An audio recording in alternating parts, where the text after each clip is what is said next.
nggak nunggu 4 bulan dengan kesetiaan itu, lalu tiba-tiba dia post sama cewek barunya. Cetak apa cetak sih? Cetak.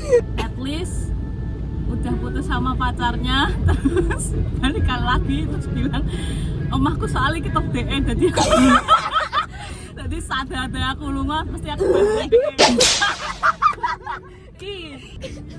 At least aku nggak feel sama cowok karena dia kalau naik motor dikasarin mulu. Please, aku nggak nyalahin temenku karena tanggal ulang tahunnya sama kayak tanggal putus aku.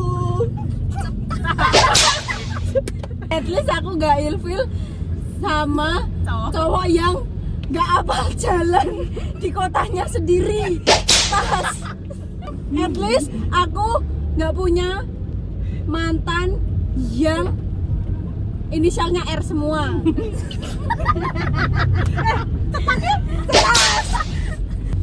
At least aku cewek tapi nggak pernah dipanggil mas terus.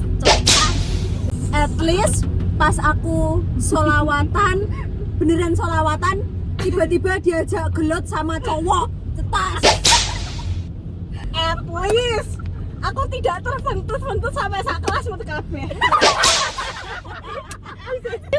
Aku nggak pernah pas lagi main sama temen ketawa banget sampai ngompol. At least aku nggak pernah nggak sengaja buka kelas sebelah, ternyata mantanku lagi sama cewek lain. Bisa. At least aku kalau semisal pacaran, kalau di rumah nggak ngumpet-ngumpet terus nggak pegang HP. At least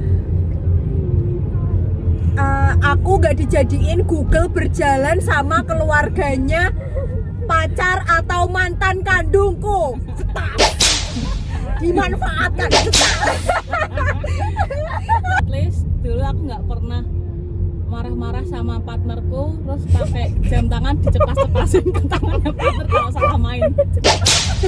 Galak banget. Jahat. At least aku nggak pernah nangis gara-gara ada yang nyatain perasaanku terus masuk kamar mandi.